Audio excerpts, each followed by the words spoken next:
Vamos a hacer primero una breve explicación de cuáles son los elementos que intervienen en cualquier sistema proyectivo. Vamos a definir los elementos componentes. Por ejemplo, a ver, lo primero que hace falta es un observador. Es este personaje que está acá. Se llama Laura. Viene por defecto en SketchUp, no en el programa. Y otro elemento que le falta sería algo para poder proyectar. Por ejemplo, un punto cualquiera. Acá está dibujado como una pequeña esfera, pero en realidad un punto es un elemento adimensional, no tiene medida. Para que se entienda acá, lo vamos a dibujar así como un pequeño globito. Bien. Este va a ser el punto P y después va a hacer falta un plano para poder proyectar. A ver, sería este de acá. Ahí está. Ahí tenemos los tres elementos básicos componentes de un sistema proyectivo. Y después el último elemento que vamos a incorporar ahora sería este de acá. Que se llama proyectante. Y un rayo visual, un rayo auxiliar. Es una línea imaginaria, no existe obviamente, que parte de los ojos del observador, pasa por el punto P e incide sobre el plano de proyecciones, dando como resultado la proyección del punto P sobre ese plano, lo que está acá. Bien, esta sería la proyección del punto P.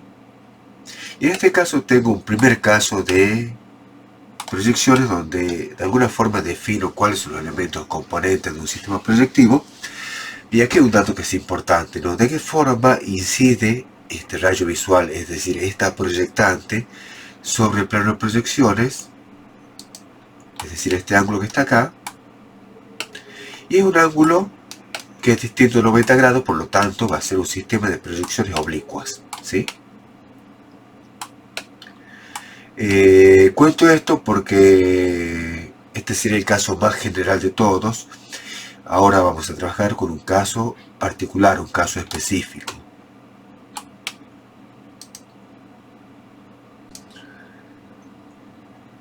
Y ahora cambiamos este siguiente caso, donde existen los mismos elementos intervinientes, un observador, un punto P en el espacio y un plano de proyecciones. Bueno, lo que hago es trazar una proyectante, que es una recta, como dijimos recién, parte de los ojos del observador, pasa por P e incide sobre el plano de proyecciones, pero esta vez incide de una forma particular. Incide en un ángulo recto, es decir, a 90 grados respecto a ese plano, produciendo obviamente la proyección del punto P, que está ahí. Esta es la proyección del punto P que está acá, y lo que hay que tener en cuenta es que es fundamental que este rayo incida sobre este plano cortándolo a 90 grados, como un ángulo normal. Y este sería un sistema de proyecciones normales o perpendiculares. Normales, decimos habitualmente, significa que están a 90 grados. Recuerden eso importante. Ahora vamos a pasar a otro caso un poquito más avanzado, siguiendo la misma línea de diferentes conceptos que nos permitan entender este tema.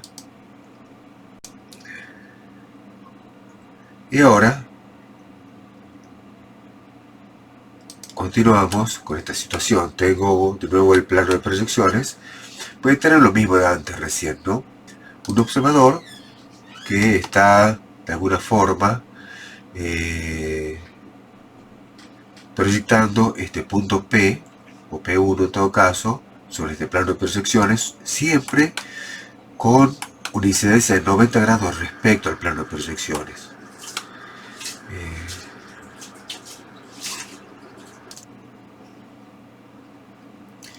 Bien, y como lo decía recién, aquí se trata de un punto P, pero ¿qué pasa si hay diferentes puntos, por ejemplo, como otro punto P? Hay que trazar otro observador.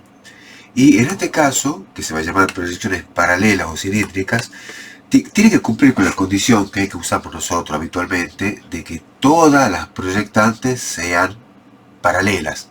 Por lo tanto, ¿qué tiene que pasar? Es decir, no es que hay muchos observadores. Hay un observador que se desplaza siempre para que se dé la situación desde que esta proyectante incida a 90 grados respecto al plano de proyecciones, como acá. Aquí está el observador, se desplaza nuevamente, y si aparece otro observador, otro punto, tiene que desplazarse el observador, y si aparece otro punto más, también tiene que desplazarse nuevamente el observador, y si aparece otro punto más, también, y así sucesivamente.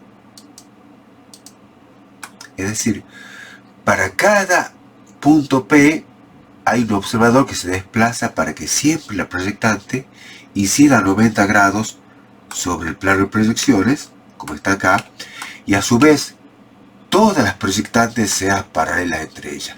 Este caso, que es un caso fundamental que vamos a utilizar nosotros, se llama sistema de proyecciones cilíndricas o paralelas.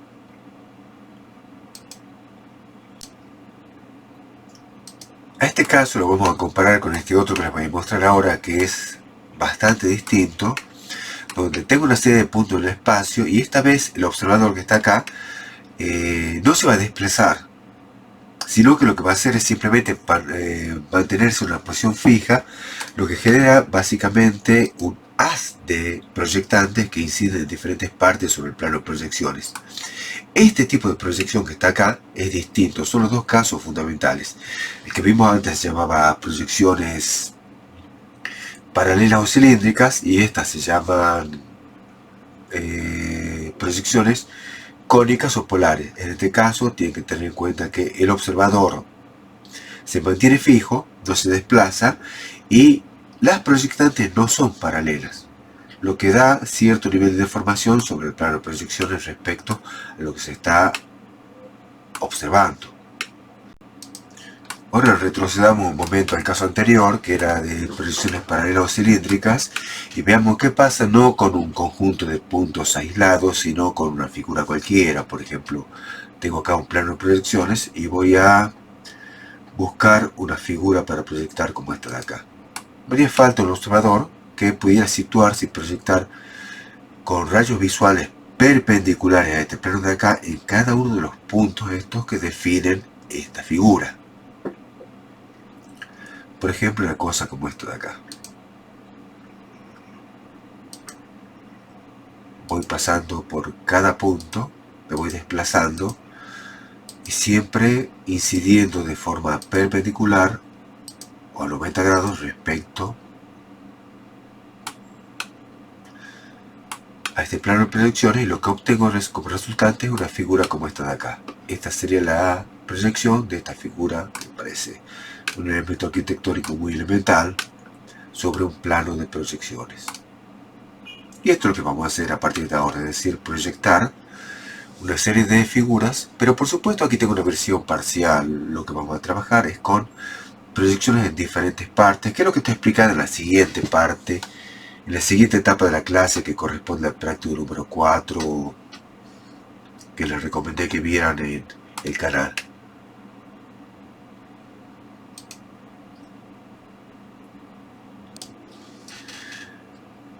Y ahora veamos esta situación, donde tengo nuevamente un plano de proyecciones, un observador y un elemento a proyectar. Pero en este caso lo que voy a realizar es una proyección cónica o polar de esta figura que está acá. Es decir, el observador que está aquí no se va a desplazar, va a mirar y a través de su posición va a construir rayos visuales que pasan por cada uno de los vértices de esta figura y que se proyecta sobre este plano de acá en diferentes ángulos, obviamente, y da una figura que tiene alguna forma de distorsión respecto a esto de acá.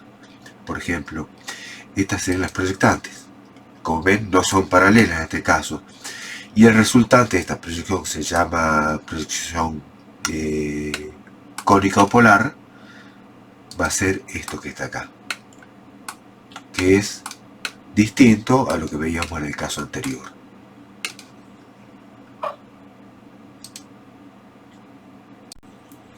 Bueno, no sé si la conocen, esta silla de Rydberg, se llama silla roja y azul. Claro, uno para poder representarla con un sistema de proyecciones de acuerdo al sistema Monge, me haría falta tener diferentes vistas de cómo es esa silla. Es decir, tengo que mirarla de frente, de diferentes lados, o de arriba o de atrás, para entender, obtener la información completa y poder de alguna forma construir una especie de construcción tridimensional dentro de mi mente. Y eso es lo que se ve en estos videitos que están acá. Bueno, y aquí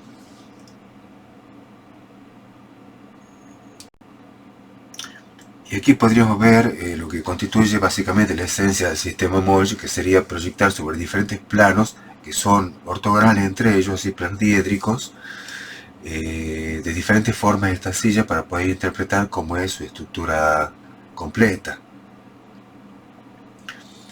Por ejemplo, de esta forma. Aquí está hecho un poco distinto, está mostrando como si los planos de alguna forma atravesaran, pero en realidad lo que hay que hacer es simplemente situarlos en diferentes posiciones y situar el observador de diferente manera para poder entender cuáles son las distintas vistas que están acá. Y este gráfico que está acá se ve cómo una vez que uno obtiene diferentes vistas, estas vistas se pueden de alguna forma ordenar para que queden contenidas en una superficie bidimensional, es decir, al plano, que es casualmente lo que nos permite dibujar, es decir, llevar lo que pertenece al mundo de la tridimensión, básicamente al papel, de esta forma. Ahí estaría contenido en un sistema bidimensional.